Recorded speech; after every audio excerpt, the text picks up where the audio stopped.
Six portals that consciousness peers through itself to experience itself.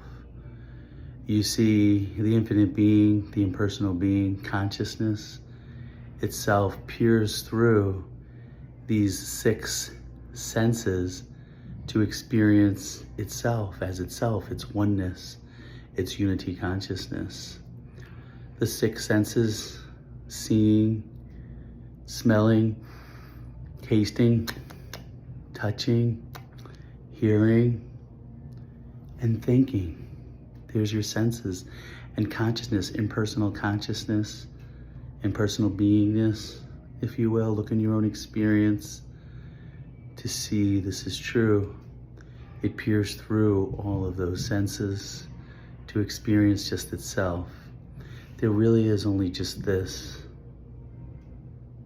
There's seeing, there's tasting, there's smelling, there's touching, there's thinking. The thinking is where the duality comes in.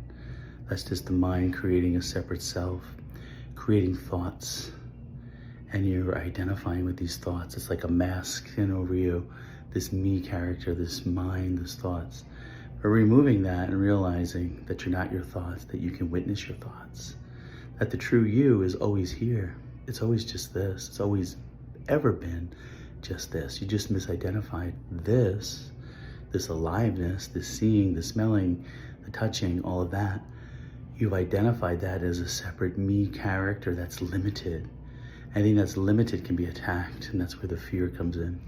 To experience the beautiful human emotions, to experience your infinite nature as the infinite being, is just to know this. That self-realization, there's a knowing of it, an automatic knowing. Even automatic knowingness comes to you, but the mind wants to take credit for it, the thoughts want to, but you're not your thoughts. Let the thoughts, leave them alone.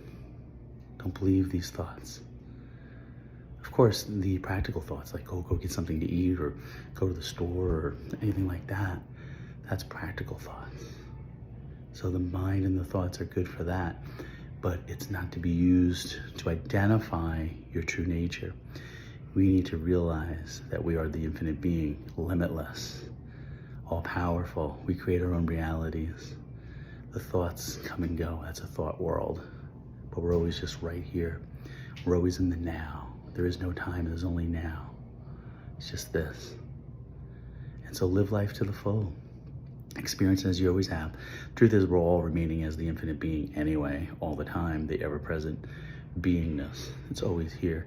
It's just that we're dreaming, so to speak. It's like we're like the movie screen that's permanent, and then the lights or the show of the human experience is coming and going. Experiences come and go. You're never that which comes and goes. But you can witness it. But they're still seeing, there's still tasting, there's still consciousness here, there's still aliveness here. You're still here. You've always been here. It's just that those things that are happening in your thoughts and your mind aren't affecting the true you. Isn't there peace in knowing that those things can't affect you? You can't be touched by that.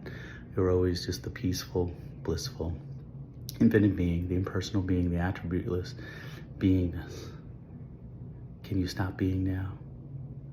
Here's a good pointer for you. What's wrong with right now unless you think about it? Nothing. Everything's fine. Just look around. Everything's fine here. Everything's fine in the body. It's the mind that's commenting and making the disturbances. So just ignore it. And soon it'll settle down. Just don't believe the thoughts. You want to become enlightened? That's such a funny word. You want to become enlightened? Just don't believe your next thought. And you can experience it. So it's just this. There's always been this anyway. So all is well, all is okay, even if you are lost in your thoughts. Eventually, it's just consciousness experiencing itself through the six senses that we just went through. That's all that's happening. Enjoy life. It's meant to be fun. Enjoy it. There's a knowingness. Your intuition knows. Let your intuition, your feeling, that gut feeling be your guide through everything. Such a beautiful life. Enjoy it.